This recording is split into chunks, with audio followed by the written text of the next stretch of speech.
बिना किसी स्वार्थ भाव के जब हम किसी का उपकार करते हैं, किसी का भला करते हैं, दूसरे के हित के लिए कार्य करते हैं, तो वही क्या है?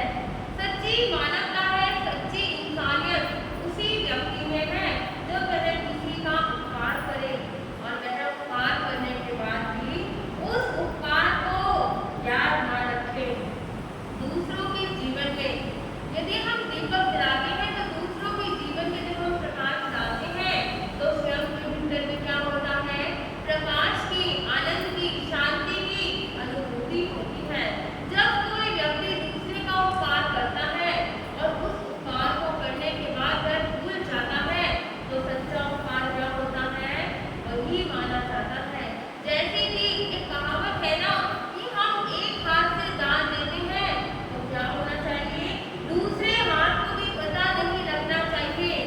ऐसे भी उपकार का कहा जाता है। प्रभु यही फरमाते हैं, यही संदेश देते हैं कि व्यक्ति उपकार करता है, जिसका करता है और जो व्यक्ति करता है, यह जिसमें होनी चाहिए सिर्फ उन दो व्यक्तियों के बीच की ही बात है।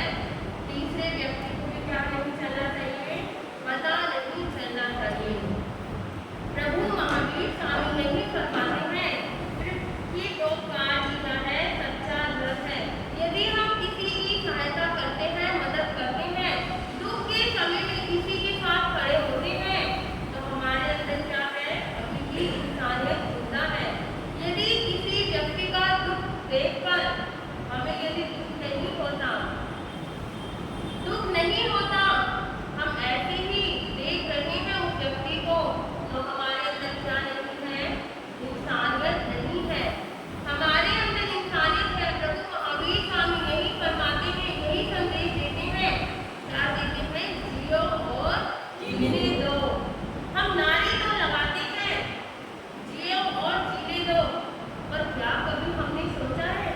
क्या हमने कभी विचार किया है? हम जब चलते हैं सड़क पर तो नारे लगाते हुए क्या करते हैं? हम चलते हैं ना कि जियो और जीने दो। सड़कों पर कितने गरीब लोग खड़े हुए होते हैं और नारे लगाते हुए हम जाते हैं तो वह भी सुनते हैं। कभी उन व्यक्तियों को देखकर हमारे मन में कभी ख्याल आया है कि व्यक्ति कितने गरीब हैं, इनके पास भोजन करने के लिए एक समय का भी क्या है? क्या नहीं है। कई व्यक्ति ऐसे होते हैं कि एक समय के भोजन के लिए भी तरसते हैं। कभी हमारे मन में भाव आया है, कभी विचार आया है, देखो हम इतने तो सक्षम हैं, इतने तो समर्थ हैं कि एक समय का भोजन तो हम क्या कर सकते हैं? किसी को बना भी सकते हैं। भगवान ने हमें इतना तो सक्षम क्या किया है? बनाया ही है। चलो 3 समय का नहीं, एक समय का तो कोशिश करो। हमारे मन में भाव आना चाहिए कि जब भी हम सड़क से, जब भी हम राह से गुजरते हैं कि भोजन भी नहीं, चलो कम से कम एक चाय का कप लेके उस गरीब व्यक्ति को क्या करना चाहिए? दान करना चाहिए, जिससे उसकी भूख भी शांत होगी और आपको भी दुआएं देगा। हम सच्चे इंसान तभी कहलाते हैं कि जब हम क्या करते हैं? अपने बारे में तो हर कोई व्यक्ति सोचता है, अपने पेट के लिए भी सोचता है, पर क्या कभी हमने दूसरे के लिए सोचा है? अपने जैनियों के भी बहुत परिवार ऐसे हैं कि जो क्या करते हैं? एक समय के भोजन के लिए भी तो सोचना पड़ता है। बहुत परिवार है। क्या कभी हमने सोचा है कि हम उनकी सहायता करें, उनकी मदद करें? कभी हमारे मन में भाव नहीं आता। तो प्रभु यही फरमाते हैं कि जियो और जीने दो का क्या संदेश है? जियो और जीने दो कि जिस प्रकार हम शांति से, स्वतंत्रता से, आनंद से जीना चाहते हैं, सारी सुख सुविधाएं हमें चाहिए, जैसे हमें चाहिए, जैसे कि क्या करनी चाहिए? दूसरे के लिए भी भावनाएं खानी चाहिए। चलो हम मदद नहीं कर सकते, पर उसके लिए हम भाव तो भा ही सकते हैं कि जैसे हमारा कल्याण हो रहा है, वैसे ही क्या होना चाहिए? उस व्यक्ति का भी कल्याण हो। प्रभु महावीर स्वामी यही फरमाते हैं कि हम अपना कल्याण तो कर लेते हैं, पर दूसरे के कल्याण के लिए कभी हमारे भीतर भाव नहीं आते। जैन धर्म का चिन्ह होता है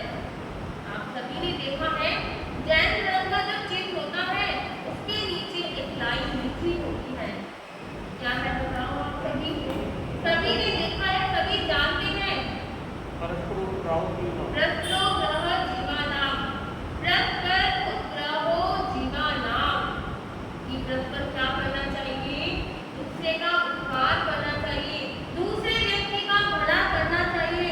प्रभु यही फरमाते हैं, यही संदेश देते हैं कि जीव इस संसार में रह रहा है, एक परिवार चलाता है, तो परिवार जब चलता है तो एक दूसरे के सहारे, एक दूसरे की मदद से ही चलता है। जो वह संपूर्ण विश्व का लोक है, वह भी क्या है, एक परिवार की तरह है। तो हमें क्या करना है, हम स्वयं का भले के लिए सोचते हैं तो हमें दूसरे के लिए भी सोचना है, दूसरे का भी उपकार करना है। जो बिना स्वार्थ के भला करता है वही सच्चा इंसान हुआ करता है। एक छोटा सा बच्चा था, 7-8 वर्ष की उसकी आयु थी। एक बार वह बालक बीमार हो गया। उसके माता पिता उसे डॉक्टर के पास लेके गए। डॉक्टर ने एक बार तो जवाब दे दिया, पर फिर भी क्या कहता है डॉक्टर, जब एक बार जवाब देता है तो फिर भी यही बात कहते हैं ना कि हम प्रयास करेंगे, हम कोशिश करेंगे। तो उस डॉक्टर ने क्या कहा कि मैं कोशिश कर सकता हूँ, मैं आपके बच्चे को बचा सकता हूँ, पर बाकी जो डोर है वो किसके हाथ में है, परमात्मा के हाथ में है। हम तो भगवान की तरह क्या कर सकते हैं, इसकी मदद कर सकते हैं, दुआ कर सकते हैं, इसको ठीक कर सकते हैं, इसका इलाज कर सकते हैं, पर क्या है, परमात्मा के हाथ में है। वह डॉक्टर सरदार था, और सरदारों में तो वैसे भी इतनी दया की भावना होती है ना, सरदारों में सबसे ज्यादा होती है, किसी की सहायता करना, किसी की मदद करना।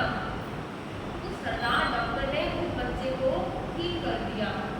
ठीक करने के बाद वह माता पिता इतनी उस सरदार को कहते ना, इतनी दुआएं दे रहे, कहते हैं कि जो डॉक्टर होता है वह भी भगवान का रूप होता है। वह बच्चा ठीक हो गया। ठीक होने के पश्चात एक ही माँ बाप का बेटा खूब लिखाया, खूब पढ़ाया, खूब लिखाया, बड़े होने के बाद वह क्या बना, डॉक्टर बना।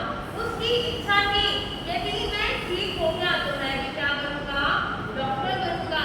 जैसे इस डॉक्टर ने मुझे ठीक किया है तो मैं भी क्या करूंगा, डॉक्टर बन के लोगों को ठीक करूंगा, लोगों को जीवन दान दूंगा।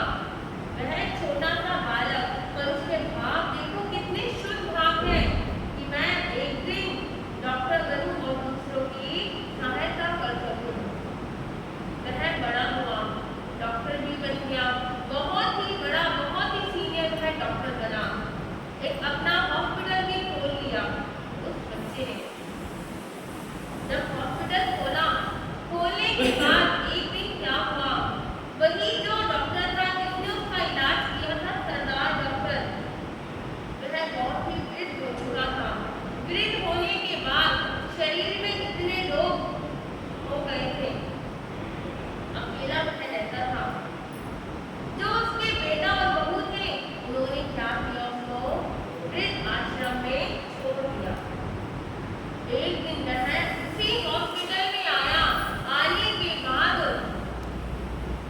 वहां कोई व्यक्ति था, कोई गार्ड था, उसको भी लेके हॉस्पिटल में पहुंचा। पहुंचने के बाद वह उसी डॉक्टर से मिला। जैसे ही वह मिला, डॉक्टर ने देखा कि ऐसा लगता है कि मैंने पहले भी आपको कहीं देखा है, परंतु उसको उस समय याद नहीं आ रहा। डॉक्टर ने उसको देख लिया। देखने के बाद जब वह जाने लगा तो डॉक्टर ने देखा कि बेटा बहू कोई भी इसके साथ में नहीं है, एक सेवक इसके साथ में है। डॉक्टर सोच रहा है कि मैंने इस व्यक्ति को कहीं देखा हुआ है, देखा हुआ है। एकदम से याद आया कि है तो वह मुझे सरदार लगता है जिसने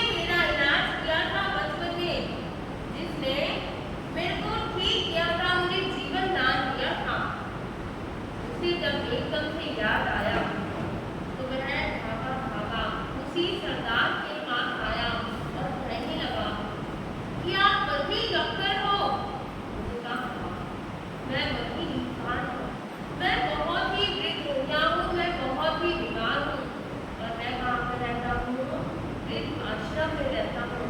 कोई भी सेवा करने वाला नहीं है। बेटा जॉब करता है, बहू ने मना कर दिया घर में रखने से। इस कारण क्योंकि वह बीमार है, सिर्फ इसलिए बहू ने मना कर दिया। देखो, एक माँ बाप कितनी भी संतान हो, चाहे 4 हो 5 हो, पाल लेती है, पर एक संतान ऐसी है क्या करती है आजकल? एक माँ बाप को नहीं पाल सकती। कैसा जमाना आ गया देखो। तो जब डॉक्टर ने देखा कि ये तो वही संतान है जिसने मुझे ठीक किया था, वह नीचे चरणों में गिर गया और कहने लगा, आपने मुझे पहचाना नहीं, मैंने तो आपको पहचान लिया, मैं वही हूँ। जब बचपन में मैं बीमार हो गया था और मैं आपके पास ही आया था, आपने ही मुझे ठीक किया। उस सरदार को भी याद आ गया और कहने लगा कि आज से मैं आपका बेटा हूँ और आप मेरे क्या हो? पिता हो। आज जो भी कुछ हूँ, मैं किसकी बदौलत हूँ? आपकी बदौलत हूँ। यदि आप उस समय मुझे ठीक नहीं करते तो मैं आज यहाँ पर नहीं होता। आपकी बदौलत हूँ मैं यहाँ पर हूँ। तो आप मेरे घर चलो, आप मेरे साथ रहना, मैं आपकी क्या करूँगा? सेवा करूँगा। देखो वह डॉक्टर कितना अच्छा निकला। बचपन में उसने उसको ठीक किया था। उपकार का बदला उसने किससे चुकाया? उपकार से ही चुकाया। तो यह होती है इंसानियत हृदय में। वह अपने घर ले गया और पिता के रूप में उसने स्वीकार किया और उसकी सेवा करी। तो सरदार ने उसको भी ठीक किया था, तो उसको क्या मिल गया? उसका भी उसको फल मिल गया। तो प्रभु यही फरमाते हैं कि अपने लिए तो सभी जीते हैं, अपने लिए तो सभी करते हैं, पर दूसरों के लिए जो करता है वही सच में इंसान हुआ करता है। एक बार एक नगर में एक वृद्ध अम्मा और एक उसका बेटा रहता था। वह बहुत ही गरीब था, इतना गरीब था कि 2 समय को यदि भोजन मिल जाता तो परमात्मा का शुक्र गुजारा करते थे। एक बार उस अम्मा को किसी ने कहा, यहाँ से 100 मील की दूरी पर एक सन्यासी रहता है, आप अपने बेटे को क्या करो? वहाँ पर भेज दो। वह कोई ना कोई उपाय बता देंगे जिससे क्या हो जाएगी? आपकी गरीबी दूर हो जाएगी। उस अम्मा ने अपने पुत्र को कहा, बेटा एक बार तुम जरूर जाकर आओ कि जिससे हमारे जिंदगी क्या हो जाएंगे?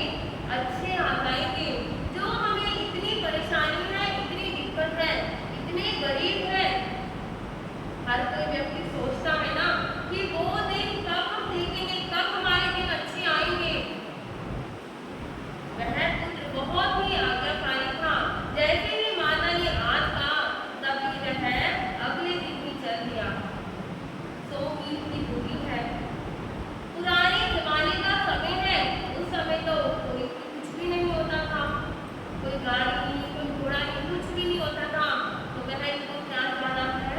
पैदल यात्रा करने के लिए निकल गया।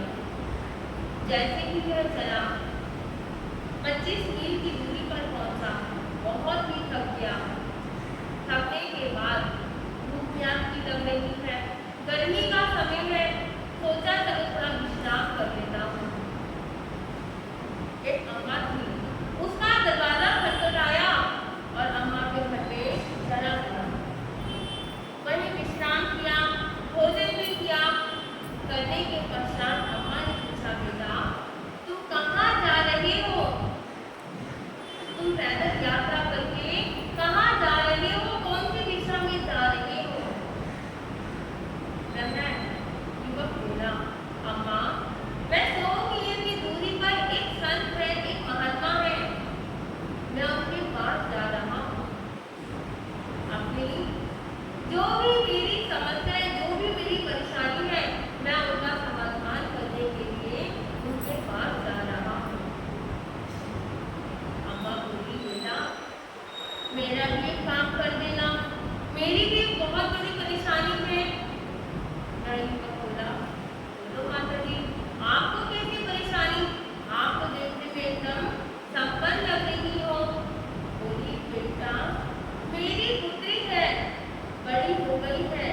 विवाह लायक हो रही है पर होती नहीं है, होगी है। आप जब जाओगे तो अपना प्रश्न पूछोगे तो मेरा भी क्या करना, पूछ कर आना। वह युवक वहां से चल दिया। चलने के पश्चात फिर 25 मील की दूरी पर चला, क्योंकि रास्ता क्या है, बहुत लंबा है, तो रुक रुक कर ही उसको सफर करना पड़ेगा। फिर 25 मील की दूरी पर पहुंचा तो फिर एक सन्यासी की कुटिया में रुक गया। उसने सोचा रात्रि यही विश्राम कर लेता हूँ और कल सुबह क्या करूंगा, यहाँ से फिर निकल जाऊंगा अपनी यात्रा पर। सन्यासी भी रुका। सन्यासी साधना कर रहा है शाम के समय और वह युवक भी वहीं पर बैठा हुआ है। दोनों आपस में वार्तालाप कर रहे हैं। सन्यासी ने पूछा, बेटा तुम कहाँ जा रहे हो, कौन सी यात्रा कर रहे हो? फिर युवक ने वही सारी वार्तालाप, वही चर्चा उसको बता दी। सन्यासी ने कहा, बेटा तुम जा रहे हो तो मेरा भी क्या करना, एक प्रश्न मेरा भी पूछ के आना कि मैं जो साधना करता हूँ, मुझे इतने वर्ष हो गए साधना करते हुए, पर क्या नहीं आता, इसमें रस नहीं आ रहा। मैं किसके लिए करता हूँ, अपनी आत्मा के कल्याण के लिए, पर जो मुझे होनी चाहिए आत्मा की अनुभूति, वह मेरी आज तक भी नहीं हुई है। मेरा पता नहीं ध्यान ही नहीं लगता है। मेरे साथ औरों ने भी दीक्षा ली थी, औरों ने भी संन्यास ग्रहण किया था, उन सबका क्या होगा, कल्याण हो गया, पर मैं जो पहले था वही मैं क्या हूँ, आज वहीं पर ही खड़ा हूँ। उसी वक्त ने पूछा। अगले दिन मैं वहां से भी चल दिया। चलने के पश्चात फिर वह 25 मील की दूरी पर चला। 25 मील की दूरी पर चलने के पश्चात फिर वह उसको कौन मिला, माली मिला। माली के वह थोड़ी देर रुका, विश्राम किया, भोजन किया। करने के पश्चात फिर वही चलता।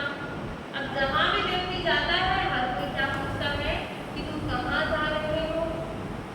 माली ने कहा कि तुम जा रहे हो तो क्या करना, मेरा भी प्रश्न पूछाना कि मेरा जो बगीचा है मैं उसमें फल लगाता हूँ, तो उसमें क्या है, रस नहीं है, उसमें मिठास नहीं है, मैं जड़ ही नहीं पकड़ता। वह युवक बोला, ठीक है मैं आपका भी पूछाऊंगा। फिर वह चल गया। शाम के समय उस महात्मा के पास पहुंच गया। पहुंचने के पश्चात महात्मा ने दूर से ही देख लिया उस युवक को आते हुए। वह महात्मा के पास पहुंचा, प्रणाम किया, करने के पश्चात चरणों में बैठ गया।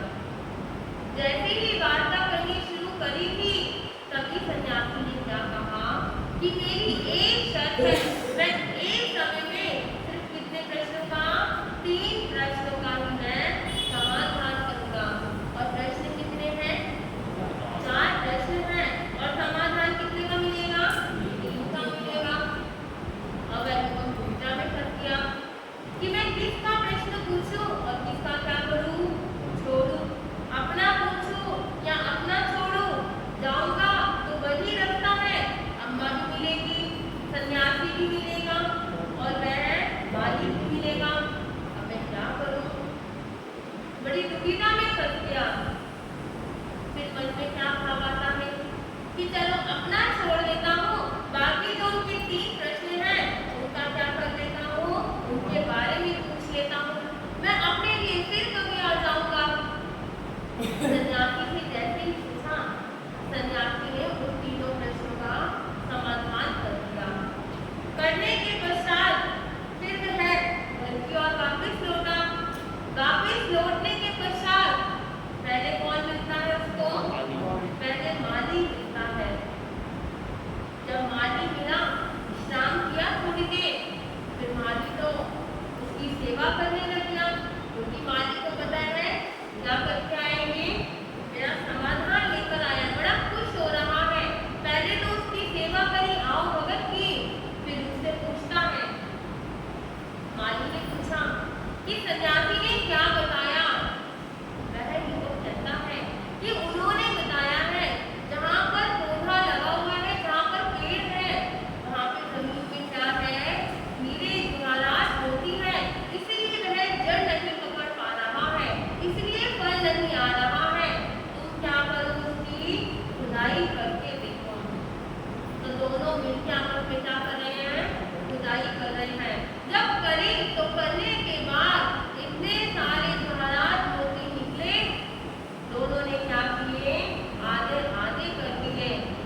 सन्यासी की कुटिया में पहुंचा।